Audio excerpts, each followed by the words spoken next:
Fox News Podcasts presents the Bret Baier Podcast with Fox News Chief Political Anchor Bret Baier. In the White House Rose Garden, President Trump meeting with Republican senators, touching on everything from his upcoming meeting with Chinese President Xi Jinping to his tariff policy and what he's calling the success of the National Guard deployment in Washington, D.C. The president urging Democratic leadership to vote for the Republican continuing resolution and to get the government funded. And Chuck Schumer, who I've known for a long time, and the radical left Democrats are holding the entire federal government hostage to appease the extremists in their party. And they are extreme. I mean, I've never seen anything like it. As the government shutdown enters its fourth week, another vote is set for Wednesday. Lots to discuss here. Let's bring in our panel. Former chief speechwriter for George W. Bush and Main Street columnist for the Wall Street Journal, Bill McGurn, CEO of Schoen Cooperman Research, Carly Cooperman, and Fox News senior congressional correspondent Chad Pergram. Okay, Chad, any hope in sight here? Well, you talk to a lot of congressional Republicans, and they say this is all up to President Trump. When does he want to come to the negotiating table? There was a conversation late this afternoon between John Thune, the Senate Majority Leader, and the Speaker of the House, and they got President Trump on the phone. This is breaking as we speak right now. And they indicated that the president would only talk to them after the shutdown.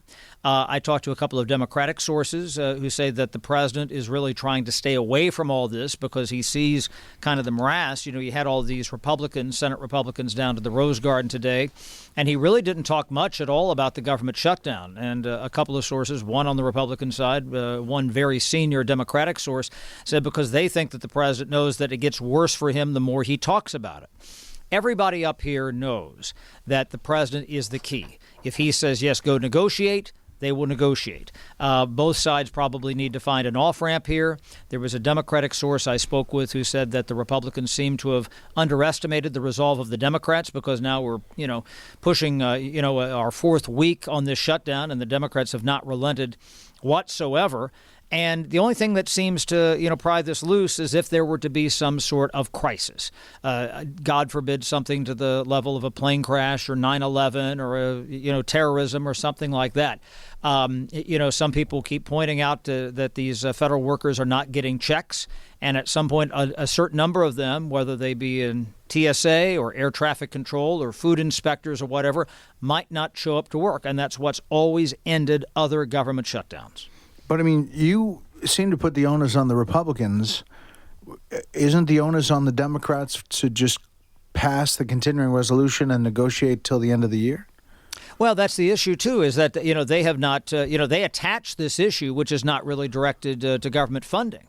You can argue about whether or not that was a wise idea by the Democrats, but they have, at least kind of seized that portion of the message. And that's why people like Marjorie Taylor Greene and some other Republicans are saying, our leadership is not paying attention to that. Now, you're right. The Democrats, the easy thing would be to vote for this bill. I talked to Catherine Clark, the Democratic whip, last week, and she said, this was a true inflection point for us. So the Democrats are in the minority. They don't have the White House, the House, or the Senate. And so they've taken this up, and they're willing to kind of fight that out right or wrong in the court of public opinion, whether or not they shut down the government. But if they, fall back and say, yeah, but we were fighting for your health care, they think that message will resonate. Carly, I guess Senator Thune is out there saying the president is ready. The president's ready to negotiate on Obamacare subsidies, but he's not going to start until the government's open. So, I mean, I get it. It's hitting a brick wall. But who's hitting the brick wall harder? Look, the one benefit that the Democrats have going for them right now is they don't have much to lose. They are in a position of minority. They had a big loss in 2024.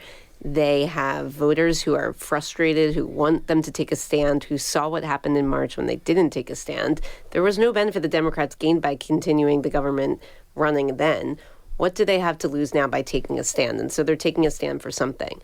Now, that being said, the polling shows it's not, yes, voters blame Republicans a little bit more than they're blaming Democrats. I don't know that Democrats are gaining a lot, but I also think at this point they have to hold steady unless they're going to gain something from this to show that there's some effort of holding strong against Trump. Mm-hmm. And, Bill, what's the impetus for Trump to say this needs to come to an end? I think when he wants something, there's a lot going on. I don't think the political pain has been felt yet. There's pain definitely among people not getting paid, but the political pain, I don't think is being felt. Democrats don't seem to feel it.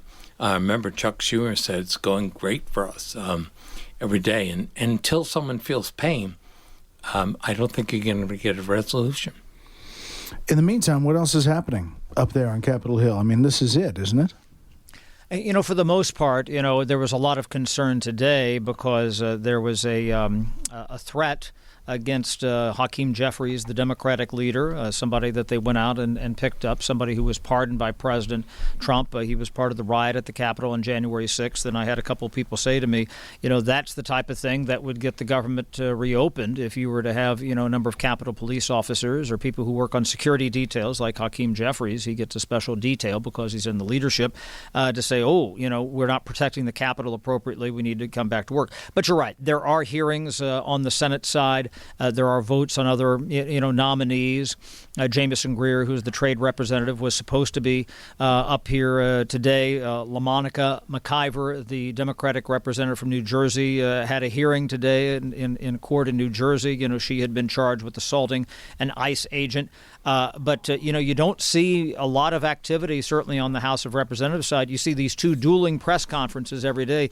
Mike Johnson will do something, and then Hakeem Jeffries will do something. He did something today with Adelita Grijalva, the Democratic representative-elect, who has now not been sworn in for a month. And we do have a little bit of news here today, is that Mike Johnson announced this morning that he would not stand in the way once the government is reopened to allow this so-called discharge petition, which is where you go around the leadership. There's a bipartisan effort to go around the leadership and put this petition on the floor to compel the release of the Epstein files. And this is something that Adelita Grijalva has said that she would be the 218th signature. So Mike Johnson says he will allow for that and not try to undercut that or short-circuit that once the government reopens. And, Chad, where is Lindsey Graham's bill with Blumenthal on the oil sanctions to Russia? Well, you see, that's kind of risen a little bit right now again. You know, that was something that we talked about, earlier this year, even late last year, I believe. And that's something that's kind of risen like a phoenix. Again, I think that they are so focused, though, right now, Brett, on the government shutdown, even though that's not on the floor. And that's just really gelled in the past day or two. And, you know, it doesn't appear that there's going to be another meeting right away between the president and Vladimir Putin. So maybe that give some impetus to that. There's certainly, interest among bipartisan lawmakers to put that on the floor. Panel, we'll hold it right there. Carly, it is interesting how, you know, the president's tone changed about Russia and Ukraine after that Putin phone call. He had the conversation with Zelensky in the White House. Now Lavrov and Rubio meet, and the meeting's off in Budapest. Yeah, it seems to me that President Trump is very much influenced by, the signals that Putin is giving or is not giving. He clearly very much wants to achieve a peace deal. I think he's looking off of his success that he had in Israel and in Gaza.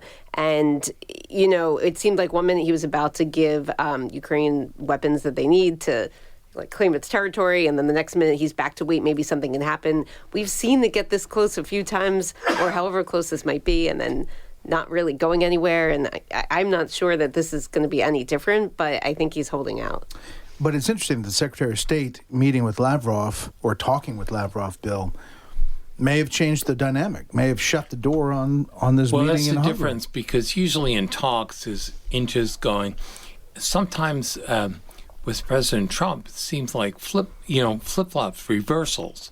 You know, before he was seen as very friendly to Putin and hostile to Zelensky. More recently, he's seen as very hostile to Putin and friendlier to Zelensky. Now we're hearing the opposite again. So what you don't know is how much is a negotiating tactic and how much means a real change in what he wants. Yeah. And Chad, what's the perception up there about the Ukraine-Russia stuff? Well, again, this is where some people say, we've been to this movie before. I think that you certainly have the most ardent, supporters of Ukraine who say, they were hoping they would get these Tomahawk missiles. They certainly don't like the idea of maybe, calling things off and saying these are the existing boundaries. I think that some members were kind of buoyed by the fact that there was a, peace agreement dealing with the Middle East a couple of weeks ago. And they said, okay, good. Maybe that they've addressed that issue. They can now move on to the Ukraine-Russia issue. They certainly kind of moved in that direction a little bit, but after the meeting with Zelensky, they didn't seem like they really got anywhere after that. So I think that that's where some people are truly concerned. And they're very concerned on another front because you still have these conflicts happening, be it the Middle East, be it what's going on with Ukraine and Russia, and the government being shut down. And so it all comes back to ground zero here in a way, because they're like, we can't maybe, move as nimbly as we could if there was to be a conflagration in any of those situations. Kind of the parallel, this was a little bit different in October 2 years ago. The House was basically shut down. I guess this happens every 2 Octobers. The House shuts down because they didn't have a Speaker of the House, and that's when October 7th happened. And there was a lot of concern that they could not provide aid to Israel because the House wasn't in business. And so it's kind of the same thing. If the government is shut down, can the United States government, and for that matter the Congress, maybe move as quickly if they needed to respond to a crisis? Quickly on politics, Carly, the Virginia governor's race, the New Jersey governor's race, the mayor race here in New York City. The government shutdown in Virginia would seem could have more of effect because of Northern Virginia being so heavily government employees. That said, that race seems like it's single digits now, and Trafalgar last week had it at 3 points. Others have had it 5 points, but purple state, that's pretty close. The Trafalgar one was a bit of an outlier, I would say. There have been polls that have come out in the last few weeks that have it at 8-9 points. But yes, I mean, it's a close race, and closer than comfort for Democrats, certainly. It's a swing state. It's a state that, they don't deeply dislike Trump, and they like some of what Trump is doing. And that being said, Spanberger is a pretty popular politician. Her ratings are pretty solid, and the government shutdown is definitely something that's going to benefit her in the short term, I think, getting into this election. But the Democratic Attorney General is not going to benefit her. That is true. So far, it doesn't quite seem like it's going to tank her, but it certainly is going to tank him, I think, in the election. Yeah. And Bill, New Jersey, last time we had the race, last time Chitterelli ran at like 20 points. It ended up being 5 in the end. It was very close. This is 5-6 points.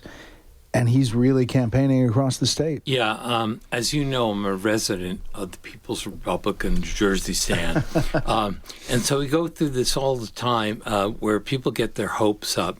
And once in a while, a Republican squeaks by like Christie or something. But most of the time in the end, we are the dumbest state in terms of who we elect. The Democrats have run the finances into the ground and stuff.